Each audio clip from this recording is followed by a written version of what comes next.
फिर उसके बाद आता है मेरा रिजल्ट। तो भाई कुछ भी होता है, वो पढ़ाई पढ़ाई नहीं मानी। इकोनॉमिक्स में ना सबने मेरे मार्क्स देखे, सबने कहा कि इकोनॉमिक्स में कम नंबर क्यों आए।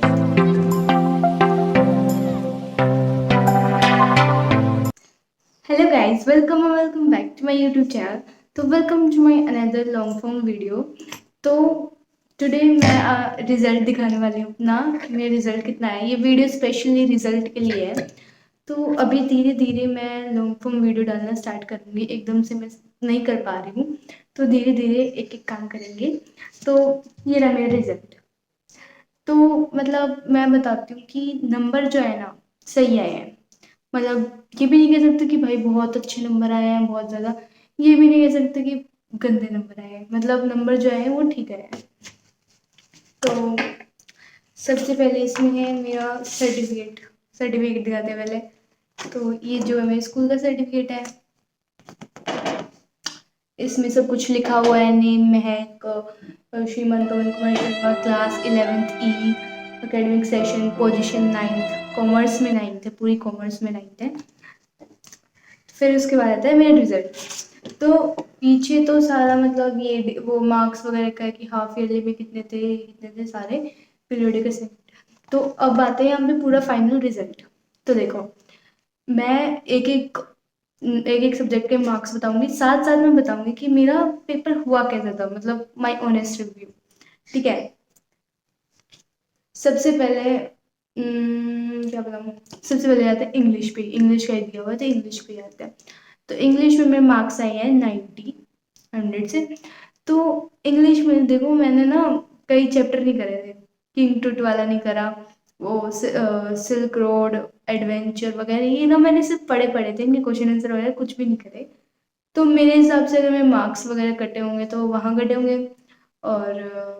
और कहीं भी इंग्लिश का कुछ नहीं पता होता है, कहाँ मार्क्स सेट हो जाए तो ठीक है यार। 90 आउट ऑफ 100 वो भी पढ़ने, मतलब मैं ना पढ़ी थी बट मैं इतना नहीं पढ़ी। मैं एज अ टॉपर, मैंने ना पेपर्स को इतना इजी गोइंग कर रही थी, मतलब क्या समझाऊँ मैं ना ध्यान नहीं देती अच्छे से। बट इस हिसाब से भी देखे तो मेरे मार्क्स काफ़ी सही आए हैं। फिर उसके बाद आता है अकाउंट्स। देखो अकाउंट्स में ना मैंने काफ़ी गलती करी थी कैलकुलेशन वगैरह की। मतलब जैसे मैंने, एक कैश बुक वाला क्वेश्चन था, वो मेरे से हुआ नहीं। लास्ट की जो एंट्री होती है ना, वो स्पेशल एंट्री, वो हुई नहीं मेरे से। ठीक है। दूसरा, बैलेंस शीट मैच नहीं हुई। पता नहीं क्यों नहीं हुई यार, 200 रुपये का फर्क आ रहा था पूरी बैलेंस शीट में। तो वो मैच नहीं हुई मेरी। ठीक है। फिर उसके बाद उसमें थोड़ी बहुत प्रॉब्लम कैलकुलेशन वगैरह में कहीं होगी होगी। तो 100 में से 90 मेरे हिसाब से सही आए हैं, क्योंकि पहले के मार्क्स देखे जो बीच में एग्जाम हुए थे, उस हिसाब से मेरे मार्क्स सब में बढ़िया आए हुए हैं, बस इकोनॉमिक्स को छोड़ के। तो बिजनेस, देखो भाई, बिजनेस में ना मेरी अलग ही एक्साइटमेंट है। बिजनेस के मार्क्स ना, मतलब बिजनेस मैंने सुबह भी फिनिश नहीं करा था। मैंने बस में बैठ के अपना बिजनेस का सिलेबस पूरा करा था। बस में बैठ के मैंने 2 चैप्टर, दो नहीं एक चैप्टर करा था, वो last, process import procedure export procedure, and एक सोशल रिस्पॉन्सिबिलिटी वाला चैप्टर तो मैंने छोड़ ही दिया था। तो बिजनेस के जो मार्क्स थे ना, मेरे को लगा था कि हाँ 90 की लाइन में आ सकते हैं, बट इतने एक्सपेक्ट नहीं करे थे मैंने। तो बिजनेस में मेरे मार्क्स आए 98। भाई मैं सच बताऊँ, मेरे को इतनी खुशी हो रही है। 11th क्लास में मेरे मेरे अब तक कभी भी ऐसे, 5th 6th तक तो भाई कुछ भी होता है, वो पढ़ाई पढ़ाई नहीं मानी जाती। 5th 6th तक तो ये बहुत ही ईजी होता है। तो 5th 6th तक तो मेरे आए हैं नंबर ऐसे। 6th क्लास के बाद मेरे अब आए हैं पूरे बढ़िया नंबर, मतलब कितने, 98 मार्क्स। मेरे को ना अभी भी सच में यकीन नहीं हो रहा, क्योंकि जिस तरह से मैंने प्रिपरेशन करी थी, उस तरह से 98 मार्क्स आना इम्पॉसिबल है। क्योंकि मैंने पढ़ा ही नहीं था इतना, जितना मेरे मार्क्स आ गए 98। अलग लेवल की खुशी है। तो बिजनेस में ना, बिजनेस का ना मेरा एग्जाम भी मतलब ठीक बढ़िया होता, मतलब ज़्यादा जो जो मेरे दिमाग में आया था मैंने सब लिख दिया, जितना मैं लिख सकती थी मैंने सारा लिख दिया। तो बिजनेस के मार्क्स से बहुत बढ़िया है। तो उसके बाद हम आते हैं आईपी। देखो आईपी में मेरी छुट्टी थी 6।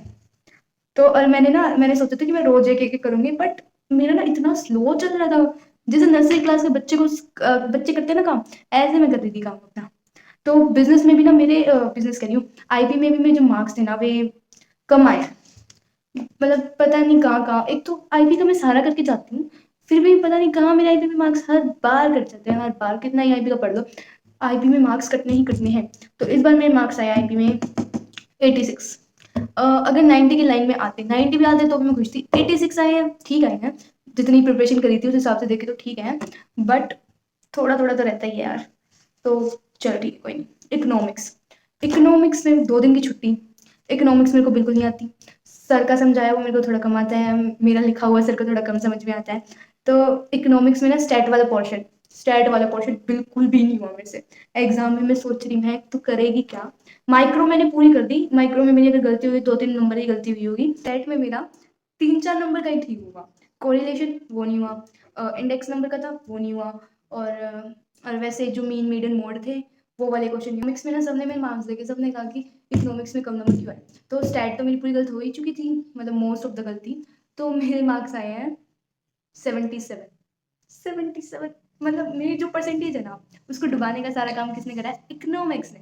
मेरे को लगा था इकोनॉमिक्स आ जाएगी रैंक, तेरे को क्या है हो जाएगा, बट नहीं हो रही, क्योंकि मैंने इकोनॉमिक्स को समझ नहीं आ रहा था, इकोनॉमिक्स का पढ़ा नहीं।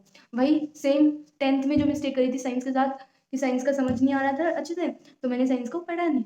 एंड लास्ट में पढ़ा तब लगा कि हाँ कर सकती थी, एज ही अभी हुआ था। तो ठीक है, तो इकोनॉमिक्स में 77। तो मेरी टोटल अगर वैसे परसेंटेज देखें, A few जैसे moments later. फाइनल एग्जाम्स की परसेंटेज देखें तो वो है कुछ 88%। बट स्कूल वालों के हिसाब से स्कूल में जो रिजल्ट होता है उसमें annual assessment weightage, half yearly की, पीरियोडिक वाले सारे मिला के तब जो फाइनल रिजल्ट होता है वो होता है। तो इस हिसाब से मेरी परसेंटेज है 85। मतलब मेरे को जब रिजल्ट पता चला तब मेरे एक बार ये होता है 85%। बट फिर ये भी हो कि मैंने जितना पढ़ा है उस हिसाब से सही आई है। बट अगर देखिए फाइनल में थोड़ा ज़्यादा पढ़ा था, थोड़ा सा, तो 88% आई है।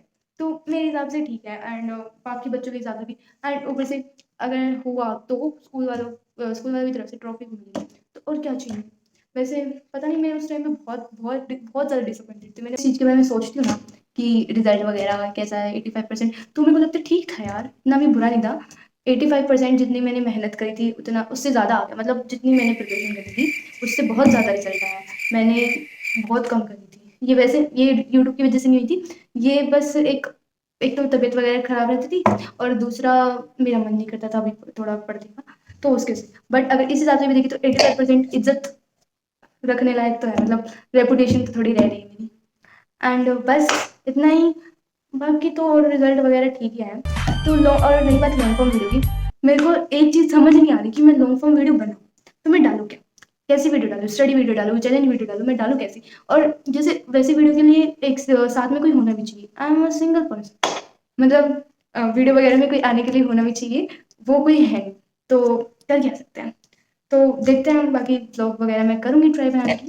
Thank you guys for this video, मिलते हैं नेक्स्ट वीडियो में। And bye bye.